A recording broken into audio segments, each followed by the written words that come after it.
नमस्ते। आज हम बात करने वाले हैं एक ऐसी प्रॉब्लम के बारे में जो हम सबको कभी ना कभी तो होती ही है। बैक पेन यानी कमर का दर्द। इतना कॉमन है ना, कि हम अक्सर इसे इग्नोर कर देते हैं या बस कोई भी पेन किलर उठाकर खा लेते हैं। पर क्या ये आदत ठीक है? चलिए आज इसी बात की तह तक जाते हैं कि बैक पेन का सही इलाज आखिर है क्या। और देखिए, यही है आज का सबसे बड़ा पॉइंट। हर बैक पेन के लिए एक ही दवा काम नहीं करती। ये समझना ना बहुत जरूरी है। मतलब हर कमर दर्द की वजह अलग होती है, तो उसका इलाज भी तो अलग होगा ना। सही इलाज का सबसे पहला स्टेप इनफैक्ट यही है कि अपने दर्द को ठीक से पहचाना जाए। तो आज हम क्या क्या कवर करने वाले हैं? सबसे पहले दर्द एक, इलाज अनेक। फिर अपने दर्द को पहचानेंगे कैसे? उसके बाद सही दर्द के लिए सही दवा कौन सी है। हम आम गलतियों और सावधानियों पर भी बात करेंगे। और आखिर में सबसे जरूरी, डॉक्टर के पास कब जाना है। ओके, तो शुरू करते हैं अपने पहले सेक्शन से।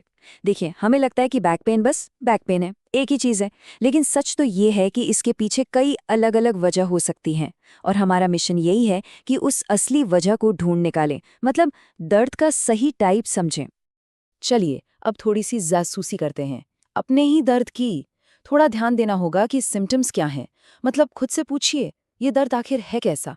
क्या ये एक जगह पर हल्का हल्का चुभता रहता है, या फिर एकदम से तेज लहर जैसा उठता है, या बस कमर में एक अजीब सी अकड़न महसूस हो रही है। सबसे कॉमन टाइप का जो दर्द है ना, वो है मसल स्ट्रेन, मतलब मांसपेशियों में खिंचाव। ये गलत पोस्चर से बैठने या अचानक से कोई भारी चीज उठा लेने से हो जाता है। इसकी पहचान, एक खास जगह पर दर्द होगा, अजीब सी स्टिफनेस यानी अकड़न महसूस होगी। राइट, तो अब जब हमने दर्द का टाइप पहचान लिया है, अब बारी है सही इलाज की। एक बात हमेशा याद रखिए, जैसे हर ताले की एक अलग चाबी होती है ना, बिल्कुल वैसे ही हर दर्द के लिए एक सही स्पेसिफिक दवा होती है। अगर मसल स्ट्रेन वाला सिंपल दर्द है, तो इसका इलाज भी काफी सिंपल है। दिन में 2 से 3 बार पैरासिटामोल 500 या 650 mg ले सकते हैं। साथ में जहां दर्द है वहां दिन में 2 बार डाइक्लोफेनाक जेल लगा लीजिए। और हाँ, सबसे जरूरी, थोड़ा रेस्ट और गर्म पानी से सिंकाई, आराम मिल जाएगा। अब आते हैं टाइप 2 पर। ये है सिवियर मसल स्पैज्म, मतलब मांसपेशियों में बहुत तेज वाली ऐंठन या जकड़न। इसकी पहचान है कि कमर एकदम टाइट महसूस होती है और जरा सा हिलने डुलने पर भी एकदम से तेज दर्द उठता है। ये अचानक होता है और काफी तकलीफ देता है। इस तेज ऐंठन के लिए पैरासिटामोल और क्लोरजॉक्सिक्सोन का कॉम्बिनेशन काफी इफेक्टिव है। इसकी एक टैबलेट दिन में 2 बार ली जा सकती है, लेकिन हाँ, सिर्फ शॉर्ट टर्म के लिए। और एक बहुत बहुत इंपॉर्टेंट वार्निंग, इससे नींद आ सकती है, तो प्लीज इसे लेने के बाद ड्राइविंग या कोई हैवी मशीनरी का काम बिल्कुल न करें। तीसरा टाइप है सूजन के साथ होने वाला दर्द, मतलब बैक पेन विद इन्फ्लेमेशन। इसकी पहचान क्या है? दर्द वाली जगह पर आपको सूजन दिखेगी और हिलने डुलने पर दर्द लगातार बना रहेगा। यहाँ प्रॉब्लम सिर्फ दर्द नहीं, सूजन भी है।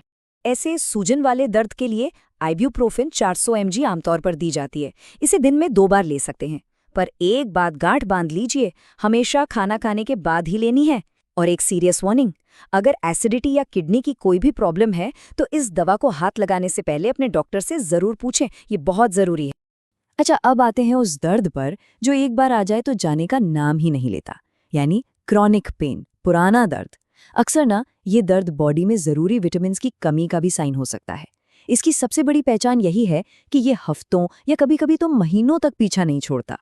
इस लॉन्ग टर्म पेन के लिए कुछ सप्लीमेंट्स आराम दे सकते हैं, जैसे विटामिन बी कॉम्प्लेक्स की एक टैबलेट रोज और कैल्शियम प्लस विटामिन D3 की एक टैबलेट रोज। लेकिन एक बात साफ समझ लीजिए, सप्लीमेंट्स सिर्फ सपोर्ट हैं, परमानेंट इलाज नहीं। अगर दर्द पुराना हो गया है तो डॉक्टर से मिलकर टेस्ट करवाना ही सही तरीका है, ताकि आखिर वजह क्या है ये पता चल सके। चलिए, सही इलाज तो जान लिया, पर उतना ही जरूरी है उन कॉमन मिस्टेक्स से बचना जो इस तकलीफ को और बढ़ा सकती हैं। देखते हैं कि लोग अक्सर क्या गलतियां करते हैं। सबसे पहली और सबसे बड़ी गलती, रोज रोज स्ट्रॉन्ग पेन किलर्स पर डिपेंड हो जाना। ये बॉडी को अंदर से खराब कर सकता है। दूसरी गलती, पेन किलर को कभी भी खाली पेट नहीं लेना। इससे एसिडिटी, जलन, यहाँ तक कि अल्सर भी हो सकता है। और तीसरा, ये सोचना कि सिर्फ दवा से सब ठीक हो जाएगा। नहीं, प्रॉपर एक्सरसाइज के बिना पेन कंट्रोल करना बहुत मुश्किल है। ओके, अब आते हैं सबसे इम्पोर्टेंट सवाल पर। आखिर डॉक्टर के पास कब जाना है? वो कौन से रेड फ्लैग्स हैं जिनके दिखते ही घरेलू इलाज बंद करके सीधा एक्सपर्ट की हेल्प लेनी है? इसे प्लीज बहुत ध्यान से सुनिएगा। तो आखिर वो कौन से साइंस हैं जो कहते हैं कि अब डॉक्टर को दिखाना ही पड़ेगा? इन सिम्टम्स पर खास ध्यान दीजिए। पहला, अगर दर्द कमर से शुरू होकर एक करंट या बिजली की तरह पैर में नीचे तक जा रहा हो। दूसरा, अगर पैर में सुन्नपन या झंझनाहट हो रही हो, जैसे कहते हैं ना पैर सो गया है। और तीसरा, अगर 7 दिन तक सेल्फ केयर करने के बाद भी आराम न मिले, ये किसी सीरियस प्रॉब्लम के साइन हो सकते हैं। इन्हें बिल्कुल इग्नोर मत करिए। तो आज की इस पूरी बात का निचोड़ यानी आखिरी सबक क्या है? सिंपल सा है, अपने शरीर की सुनो, दर्द को समझो और इलाज को दर्द से मैच करो। हर दर्द का इलाज एक ही गोली नहीं होती। तो आखिरी सवाल बस यही है, क्या हम अपने शरीर के इशारों को सुनने, उन्हें समझने और सही एक्शन लेने के लिए तैयार हैं? याद रखिएगा, सही जानकारी ही सेहतमंद रहने का पहला कदम है। अपना ध्यान रखें।